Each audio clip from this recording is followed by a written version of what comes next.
બધું વેચી માર્યું અજામિલે. ત્યારે હવે શું કરે? ચોર્ય અને ચોરી કરવી, બીજાના છોકરાને અપહરણ કરવા, કોકની પાસેથી પૈસા લેવા કે મને 2 લાખ આપો, તમને 10% વ્યાજ આપીશ. દર મહિને 20,000 વ્યાજ લઈ જવાનું. પણ પછી મહિના પછી મિસ કોલ થઈ જાય. તમે જે નંબર ડાયલ કરી રહ્યા છો એ કવરી ક્ષેત્રની બહાર. એવું થઈ જાય ભાઈ. એટલે લોભ અને લાલચ ક્યારે ન કરવો. અજામિલ આવું જ કરતો. પેલા હારું છે ને થોડક મીઠાઈઓ લાવે, કઈક સારી સારી વસ્તુ આપે એટલે લોકો ભોળવાઈ જાય. પૈસા હોય મહેનત ના આપી દે કરેલા. આવી રીતે કાર્ય જીવન જીવતા જીવતા પાપ એટલું કરતા કરતા 90 વર્ષનો થયો. સુખદેવજી રાજા પરીક્ષિતને કહે છે કે 90 વર્ષની ઉંમરે એને એક દીકરો થયો. ફરીથી એનો દીકરો. એના ઘરમાં, એના ગામમાં છે ને સાધુ સંતો આવ્યા. ભક્તો, સાધુ સંતો આવે ને તો એ ગામના લોકોનો ઉદ્ધાર કરે, કલ્યાણ કરતા હોય છે. ગામમાં સાધુ સંતો હરિ કીર્તન કરે છે, ભગવાનનું નામ લે છે. શ્રી કૃષ્ણ ગોવિંદ હરે મુરારી, હે નાથ નારાયણ વાસુદેવ. ભગવાનનું કીર્તન કરતા કરતા આવ્યા.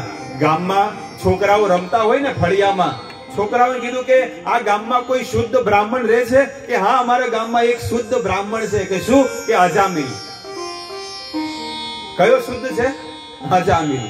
એનું નામ આપી દીધું. ભલે ફટકા પડતા, કારણ કે સાધુને જોવે ને તો બરોબર ના મારતો. ઈ બ્રાહ્મણ હતો તોય.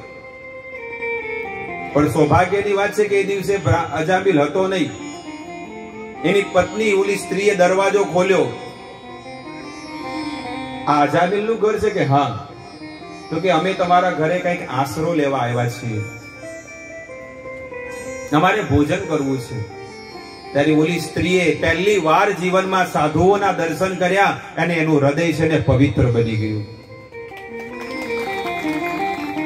એ સ્ત્રીએ પહેલી વાર કીધું કે હું એક ઉલટા સ્ત્રી છું અને મારા હાથનું બનાવેલું તમે ખાશો ને તો તમારી મતિ ભ્રષ્ટ થઈ જશે.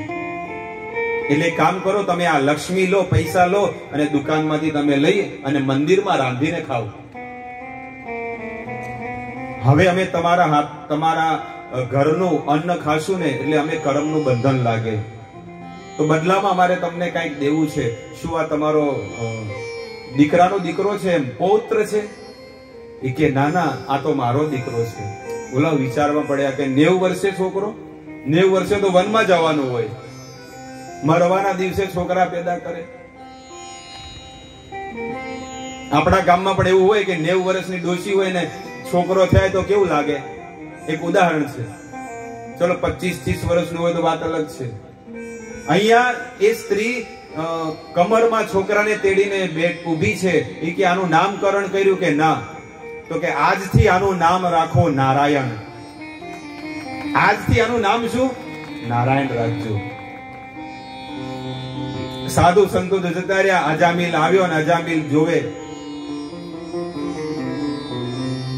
એની પત્ની કહે છે કે આજે તો સાધુ સંતો આવ્યા હતા, કે શું કર્યું? કે આનું નામકરણ કર્યું. કે હા, આમે નામ તો પાડવાનું જ હતું, ચિંટુ પિન્ટુ મિન્ટુ જે પણ પાડ નામ પાડ્યું. શું પાડ્યું? જે હશે સારું હશે.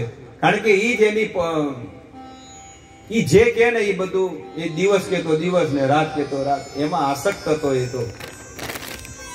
ત્યારે કે શું નામ પાડ્યું? કે એનું નામ નારાયણ. ભક્તો, એને જીવનમાં એટલા પાપ અજામિલે કર્યા હતા ને કે જેની વાત મત પૂછો. પણ જીવનમાં પહેલી વાર એની વાણીથી એને નારાયણ નામ લીધું ને એના બધા પાપ બળીને ભસ્મ થઈ ગયા. જુઓ આ સાધુઓનું કલ્યાણ. હવે ઉઠતા બેસતા ખાતા પીતા ગમે ત્યારે હોય, નારાયણ ખાધું, નારાયણ સ્કૂલમાં ગયો, નારાયણ સૂતો છે કે નહીં, નારાયણ દૂધ પીધું, નારાયણ શું જોવે છે. આખો દિવસમાં 108 માળા થઈ જાય નારાયણ નારાયણ કરતા કરતા કરતા. એટલો લાડક વાયો થઈ ગયો.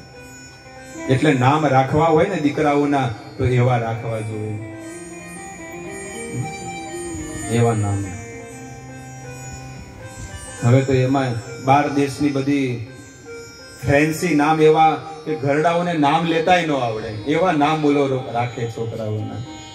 પણ પહેલા નામ રાખતા રમા, રમાબેન, લક્ષ્મીબેન, શાંતિબેન એવા. પણ ભલે શાંતિ ના હોય ઘરમાં, પણ નામ રાખે, નામ રાખે શાંતિબેન, પણ ઘરમાં વાસણ ખખડતા જ હોય, ખડખડ ખડખડ ખડ. ઓરસ્યો તો સીધો બહાર જ જાય, સડસડાટ. રામ, કૃષ્ણ, ગોવિંદ આવા નામ રાખતા. ભગવાનની સાથે જેટલી વાર તમે નામ લેશો ને એટલી વાર તમારા મુખમાંથી ભગવાનનું નામ નીકળશે. એટલે તો જ્યારે આ ગૌડીય પરંપરામાં જ્યારે આપણે ગુરુ ધારણ કરીએ ને તો ગુરુ અલગથી નામ આપે, દિવ્ય નામ. દિવ્ય નામ આપે. વૃંદા દેવી દાસી, કૃષ્ણ કુમાર દાસ, કૃષ્ણ ગોવિંદ દાસ, આવું નામ આપે. કેમ? કારણ કે એ નામ વારે વારે આપણી જીભ ઉપર આવે. અને એક વાર જો કૃષ્ણ શબ્દ બોલે ને તો વિશ્વ બ્રહ્માંડમાં કરવાનું જે પુણ્ય છે ને એને એક શબ્દ લેવાથી મળી જાય છે. એટલું મોટું પુણ્ય છે. અજામિલ છેલ્લી ઘડીએ મૃત્યુ શૈયા પર સુતેલો છે અને 3 યમદૂત આયા. હમણાં સાંભળ્યું હતું ને નરકનું વર્ણન. 3 યમદૂત આયા અને એને ઉપાડીને લઈ જવા માટે આયા. અજામિલે જોયું કે આ તો મારા દીકરાને લેવા આવ્યા છે, એટલે જોરથી બૂમ મારી નારાયણ 4 શબ્દનો જ્યારે ઉચ્ચારણ કર્યું ને ભક્તો વૈકુંઠમાંથી ભગવાનના પાર્ષદો આયા અને એ યમદૂત માથા ફંદામાંથી એને છોડાવી દીધા. તમે કોણ છો? અમે વિષ્ણુના પાર્ષદો છીએ. કે શું કામ આને છોડો છો? એ કે આ ભગવાનનો ભગત છે. આ ભગત નથી, આ તો ઠગ ભગત છે. આ તો મહાપાપી છે. આને એટલા બધા પાપ કર્યા છે કે ચિત્રગુપ્તે ચોપડો બંધ કરી દીધો છે, પણ નહીં, આને મળતી વેળાએ ભગવાનનું નામ લીધું છે એટલે આ ભગવાનનો ભગત બની ગયો છે. એક નામ લેવાથી છે ને એ જીવાત્મા શુદ્ધ બની જાય છે. જો તમે યમદૂતોના યમરાજજીના દૂત હોય તો ધર્મ બતાવો કે ધર્મ શું છે. ત્યારે યમરાજજીના દૂતો ધર્મની વ્યાખ્યા કરતા હોય, પણ વિષ્ણુના પાર્ષદો કહે છે કે જે ભગવાનનું નામ લે છે ને એ જીવાત્મા સમસ્ત પાપોથી મુક્ત થઈ જાય છે. તમે હવે અહીંયાથી જાઓ ને તો તમારા પણ ગળા વઢાઈ જશે. અને તરત જ એ લોકો તો ભાગી ગયા. 3 યમદૂત જે આયા હતા ને, સ પાસ હસ્તાન 3 દ્રષ્ટવા ઉર્ધ્વ રોમણ નભો બાહુ, એ 3 યમદૂત નરકમાં માર્ગે જતા હતા, પણ રસ્તામાં વિચાર કરતા કરતા જાય. હવે જઈને આ બધો જે માલ સામાન છે ને, આ દોરડા ને જે બધું હોય ને એ બધું જઈને કે યમરાજજીને જઈને ચરણોમાં નાખીએ કે હવે તમારો કાંઈ કામ નોકરી ધંધો નથી કરવો. રસ્તામાં આ લોકો 3 જણા વાત કરતા કરતા જઈ રહ્યા કે જઈને બધું નાખવું છે, કાંઈ કરવું નથી કામ. થોડીક વાર જો ચૂકી ગયા હોત ને, જો ઓલી તલવારની અણી જો અમારી ગરદનમાં આવત ને તો રેશન કાર્ડમાંથી નામ નીકળી જાત. હવે કે આવી નોકરી અમારે નથી કરવી, ન કે અમારા બૈરા બધા વિધવા થઈ જાય. જૈન કીધું કે અમે 3 જણા એ અજામિલને લેવા ગયા, પણ કોઈ 4 પાર્ષદો છે ને એમને રોકી દીધા અને એને બચાવી દીધો. ત્યારે યમરાજજીને ખબર પડી કે તો ભગવાનના પાર્ષદો હતા. જે જીવનમાં અંતકાળે ભગવાનનું નામ લે ને તો ભગવાનના પાર્ષદો એને લેવા આવે છે. આવી રીતે અજામિલ તો બચી ગયો, પણ ત્યાં નરકની અંદર યમરાજજી હવે સત્સંગ કરવા માંડ્યા કે હવે સાંભળો. કારણ કે યમદૂત કે તમે અમને કહો કે કોની પાસે જઈએ ને કોની પાસે ન જઈએ. ત્યારે યમરાજજી કે છે જીહવાન વક્તિ ભગવત ગુણ નામ ધેયમ. હે યમદૂતો, તમે એની પાસે જાઓ જેની જીભ ઉપર ક્યારે ભગવાનનું નામ કોઈ લેતું નથી. જેને આટલી સુંદર જીભ મળી હોય. તો યમરાજજીના દૂત કે ઘણા લોકો એવા કે ભાઈ અમે તો બોબડા છીએ. ઘણા લોકો બોબડા હોય ને, બોલી ન શકે. તો કે ચેતસ ન સ્મરતી તત ચરણાર વિંદમ. તો એ ચેતનાથી મનથી ભગવાનનું નામ તો લઈ શકે છે. ચલો કોઈ એમ કહે કે ના અમે તો ગાંડા છીએ, કોઈ એમ કહે કે આ તો ગાંડો માણસ છે, આ કેવી રીતે ભગવાનની ભક્તિ કરી શકે. દરેક વ્યક્તિ ભક્તિ કરી શકે છે. ત્યારે યમરાજજી કે છે જો એ નામ ન લઈ શકે, સ્મરણ ન કરી શકે, પણ ભગવાન આગળ નમી તો શકે છે ને. કૃષ્ણાય નો નમતી યદ શિર એકદાપી. જો એકવાર પણ જો ભગવાન આગળ નમી ગયો ને તો પણ એને ભગવાનનું ધામ મળી જાય છે. તો કે જે લોકો ભગવાનનું નામ નથી લેતા, જે સ્મરણ નથી કરતા, એવા લોકોને પકડી પકડીને અમારી પાસે લાવો. પણ જે લોકો ભગવાનનું નામ લે છે ને એને તો ભૂલથી તમે એની પાસે નહીં જતા. એટલે જે ભગવાનનું નામ લે ને યમદૂત એનાથી કરોડો કિલોમીટર દૂર જતા રહે છે. એ સમય કરવું જોતું તો 12 વાગે તમારે.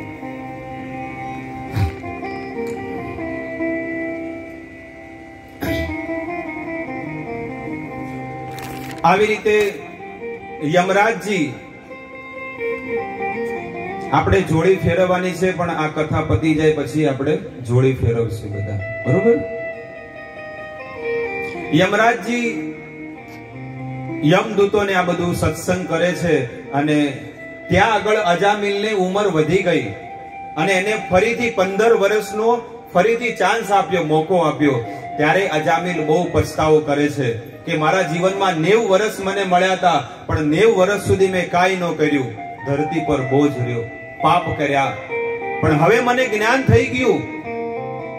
એટલે એ અજામિલ હરિદ્વારમાં 15 વર્ષ સુધી રહ્યો અને 15 વર્ષ સુધી ગંગાનું સ્નાન કરે અને ગંગાનું જ જળ પીને 15 વર્ષ સુધી એમને તપસ્યા કરી. અને જ્યારે 15 વર્ષ થયા એ જ ભગવાનના પાર્ષદો ભગવાનના ધામમાંથી આવ્યા અને અજામિલને વિમાનમાં બેસાડીને ભગવત ધામ લઈ ગયા. સુખદેવ ગોસ્વામી અહીંયા 6ઠો સ્કંદ સમાપ્ત કરે છે અને 7મા સ્કંદની અંદર હિરણ્યકશિપુની કથા કરે છે. હિરણાક્ષની કથા તો 3જા સ્કંદમાં ગઈકાલે કરી. ભક્તો, આપણી પાસે સમય બહુ ઓછો છે ને ભગવાનની લીલાઓ બહુ વિશાળ છે, પણ જે સાર જે આપણા જીવનમાં ઉતારવા લાયક જે વસ્તુ હોય કે જે આપણું જીવન બદલાવી શકે એવી લીલાઓ મારે તમને કહેવી છે.